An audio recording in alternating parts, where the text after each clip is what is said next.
Hello বন্ধুরা, আবারও চলে এসেছি এনএফ কিচেনে নতুন একটা ভিডিও নিয়ে। তো আজকে রেসিপিটা আশা করছি সকলের খুব ভালো লাগবে, যেহেতু ফুলকপি দিয়ে বানিয়েছি। আর ফুলকপি দিয়ে এত ভালো নাস্তা খেতে যে কোনো কারো ভালো লাগে। আর যেহেতু ফুলকপির পকোড়া সকলের খুব পছন্দ হয় আশা করছি। আর এটা অনেক অনেক মুচমুচে, আমি জাস্ট ঘষে দেখাচ্ছি যে কতটা মানে ক্রিস্পি হয়েছে, সেটাই আমি দেখালাম। আর দেখে বুঝতে পারছেন আশা করছি যে অনেক অনেক মজার হয়েছে। আর আমি একটু ভেঙেও দেখিয়ে দিচ্ছি যে কতটা মুচমুচে হয়েছে। তো ভালো লাগলে অবশ্যই লাইক করবেন, একটা অনুরোধ রইল। আমি প্রথমে ফুলকপিটা ভালোভাবে কেটে ধুয়ে নিয়েছি। আর এখানে একটা গোটা ফুলকপি নিয়েছি। একটু কিছুক্ষণ ভিজিয়ে রাখলে ফুলকপিটা ভালো হয়, তাহলে ভালোভাবে পরিষ্কার হয়ে যায়। তো তারপরে আমি কিন্তু এখানে গ্রেট করে নিচ্ছি। আগে ধুয়ে নিয়েছি। আপনারা চাইলে ফুলকপিটা কিন্তু ঝুড়ো ঝুড়ো করে কুচিয়েও নিতে পারেন। তো একই ব্যাপার, আমি এখানে ভালোভাবে সবগুলো গ্রেট করে নিয়েছি। তো দেখুন আমার সবগুলো যখন হয়ে গেছে, আমি দুটো প্লেটে করেছি, যেহেতু একটা গোটা ফুলকপি ধরছিল না, তো প্লেটে জায়গা ছিল না, ডবল এতে মানে গ্রেট করে নিয়েছি। তারপরে আমি এখানে একসঙ্গে করে নিচ্ছি এখন। তো আমি এখানে এখন কিন্তু আমি ধোবো না, আমি যেহেতু আগে ধুয়ে নিয়েছি। আমি আবারও বলছি, পরে ধোয়া যাবে না, যেহেতু এগুলো অনেক পাতলা করে কাটা হয়েছে। এখন আমি এখানে 1 কাপ সুজি দিয়ে দিচ্ছি। এখানে 1 কাপ সুজিতে আমার 120 ml আছে। তো 100 গ্রামের মতো সুজি দিয়েছি। আর সেম কাপের 1 কাপ আমি এখানে বেসন দিয়ে দিচ্ছি। আর এখানে চাট মশলা আমি 1 টেবিল চামচ দিয়ে দিচ্ছি। আর এখানে জিরে গুঁড়ো 1 টেবিল চামচ দিয়ে দিচ্ছি। তো মশলাটা তো পছন্দ অনুযায়ী দিয়ে নিতে হবে। এখানে মরিচ গুঁড়ো 1 টেবিল চামচ দিয়ে নিচ্ছি। লঙ্কা গুঁড়ো 1/2 টেবিল চামচ দিয়েছি। কাঁচা লঙ্কা যেহেতু দেবো ওই জন্য 1/2 চামচ দিয়েছি। তো আপনারা চাইলে আর একটু বাড়িয়ে নিতে পারেন। তো তারপরে আমি সেম কাপের 2 কাপের একটু বেশি, মানে 2.5 কাপ জল দিয়েছি। যে কাপে বেসন বা সুজি দিতে হবে সেই সেম কাপে মানে 2 কাপ আমি জল দিয়েছি, 2.5 কাপ দিয়ে আমি এটা ভালোভাবে মেখে নিচ্ছি। সমস্ত মশলার সঙ্গে যেন ভালোভাবে মেখে যায়, তো একটু সময় ধরে মেখে নিতে হবে। আর বন্ধুরা, যদি ভিডিওটা ভালো লাগে অবশ্যই লাইক কমেন্ট শেয়ার করতে ভুলবেন না, অনুরোধ রইল। তো দেখুন তারপরে আমি এখানে হলুদ গুঁড়ো আর লবণ দিয়েছি, স্বাদ মতো লবণটা দিয়ে নিতে হবে। আর হলুদ গুঁড়োটা 1/2 টেবিল চামচ আমি দিয়েছি।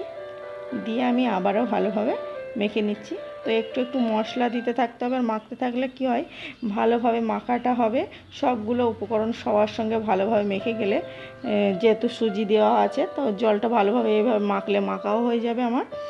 ওই জন্য মানে মশলা দিচ্ছি একটা একটা করে, আর আমি মাখতে থাকছি। তো আমার সবগুলো মাখা কমপ্লিট হয়ে গেছে। আমি ব্যাটারটা দেখিয়ে নিচ্ছি যে ঘন পাতলা কেমন হবে। এখানে শুধু আদা পেস্ট মানে 4 ভাগের 1 ভাগ, মানে 1/2 টেবিল চামচের থেকেও কম দিয়েছি আমি। দিয়ে আমি শুধু আদা পেস্ট দিয়েছি আমি। এটা চাইলে স্কিপও করতে পারেন। তো আমার ভালোভাবে ফেটানো হয়ে গেছে। এদিকে একটা আমি প্যান বসিয়ে দিয়েছি। এটা যখন গরম হয়ে গেছে, এখানে অল্প একটু রান্নার তেল দিয়ে নিলাম। দেওয়ার পরে আমি এখানে তেলটা যখন গরম হয়ে গেছে, 1/2 টেবিল চামচ জিরে আর সর্ষে দিয়ে আমি ফোড়ন দিয়ে নিচ্ছি। তো জিরে সর্ষেটা যখন এভাবে লাল করে নিতে হবে, হালকা চটচট করে আওয়াজ হচ্ছে সর্ষে, তার মানে লাল হয়ে গেছে। তো দেখুন এখানে লাল করে নিয়ে এরপরে আমি যে ব্যাটারটা গুলে রেখেছিলাম এটা এর মধ্যে দিয়ে নিচ্ছি। বন্ধুরা, আবারও বলবো যে যদি কোনো আজকে আমার এই রেসিপিতে কোনো নতুন বন্ধু থেকে থাকেন, তো অবশ্যই আমার চ্যানেলটাকে সাবস্ক্রাইব করে আমার পাশে থাকার অনুরোধ রইল। আর ভিডিওটা শেষ পর্যন্ত দেখবেন, অবশ্যই আশা করছি ভালো লাগবে। খুবই মজার এই রেসিপিটা, খেতেও যতটা টেস্টি। আর প্রশংসা তো আপনি অনেকটাই পাবেন, যে খাবে সে প্রশংসা না করে মানে যাবে না, এমন একটা রেসিপি। তো আমি এভাবে কিছুক্ষণ 3 থেকে 4 মিনিটের মতো আমি রান্না করে নিয়েছি। যখন এমন শুকনো শুকনো হয়ে গেছে, তো আপনি রান্না করতে করতে বুঝতেই পারবেন। তো একটু মানে ধীরে ধীরে রান্না করে নিয়েছি, এটা মিডিয়াম টু লোয়ে রান্না করে নিতে হবে। তারপরে আমার যখন ডোটা রেডি হয়ে গেছে, আমি একটা প্লেটে নিয়েছি আর একটু তেল ব্রাশ করে নিচ্ছি। তো এই প্লেটের ভিতরে আমি যে ডোটা বানিয়েছিলাম ফুলকপির, সেটা দিয়ে নিচ্ছি। দিয়ে একটু এভাবে একটা প্যাচুলা দিয়ে চেপে চেপে দিচ্ছি। যেহেতু এটা গরম, তো হাত দিয়েও এটা করা যায়, তো গরম বলে আমি একটা প্যাচুলার সাহায্য করছি। তো দিয়ে এভাবে একটু আমি চারিদিকটা সমান করে নিলাম। তো আশা করছি দেখে বুঝতে পারছেন যে কেমন করে নিয়েছি। এটা আমি 1 থেকে 2 মিনিটের মতো আমি রেস্টে রেখে দেব। তো দেখুন বন্ধুরা, আমি এভাবেই আমি রেখে দিচ্ছি, এভাবে ঠিক করছি আর রেস্টে রেখে দিচ্ছি, এভাবেই আমি 1-2 মিনিটের মতো একটু করে নিলাম।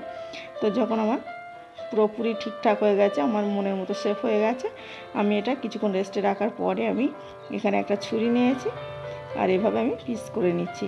তো এটা আপনাদের পছন্দ অনুযায়ী পিস করে নিতে পারেন।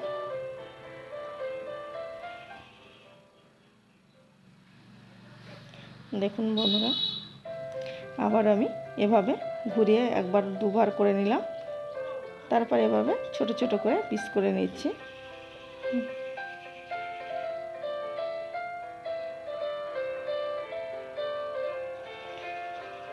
তো আমার দেখেই বুঝতে পারছেন যে আমার পিসগুলো করা হয়ে গেছে। আমি একটা তুলেও দেখাচ্ছি যে ভেঙে যাবে না বা ফেটে যাবে না, এটা কোনো অসুবিধা নেই। একটু হাত দিয়ে কানাগুলো একটু সমান সমান করে নিলাম।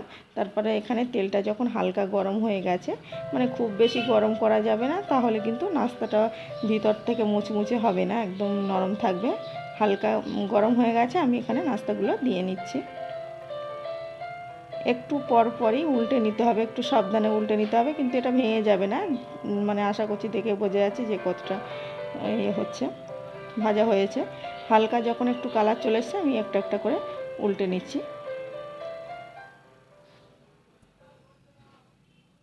তো এটা কিছুক্ষণ ধরে দু মিনিটের মতো একটু সময় ধরে এটা ভেজে নিতে হবে। 2 থেকে 3বার উল্টে পাল্টে নিলে এটা রেডি হয়ে যাবে।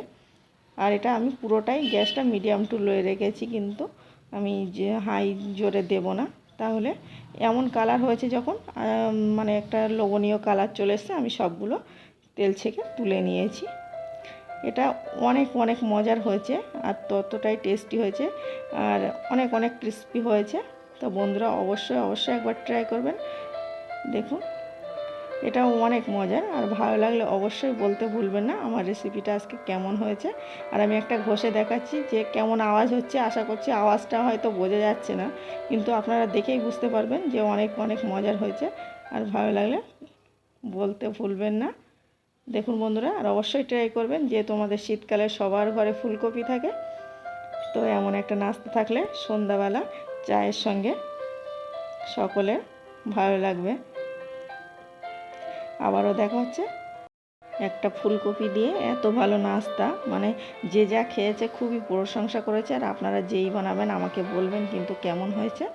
আর আমি আশা করছি সকলের ভালো লাগবে। একটু কাছ থেকে দেখিনি, দেখলেই বুঝতে পারবেন যে কতটা লোভনীয় হয়েছে। আর ফুলকপির পকোড়া কার না ভালো লাগে, সকলেই চাই শীতকালে একবার হলেও ফুলকপির পকোড়া খাবেন। তো এইভাবে একটা নতুন কিছু ট্রাই করবেন, আশা করছি ভালো লাগবে। আবারও দেখা হচ্ছে অন্য কোনো ভিডিওয়।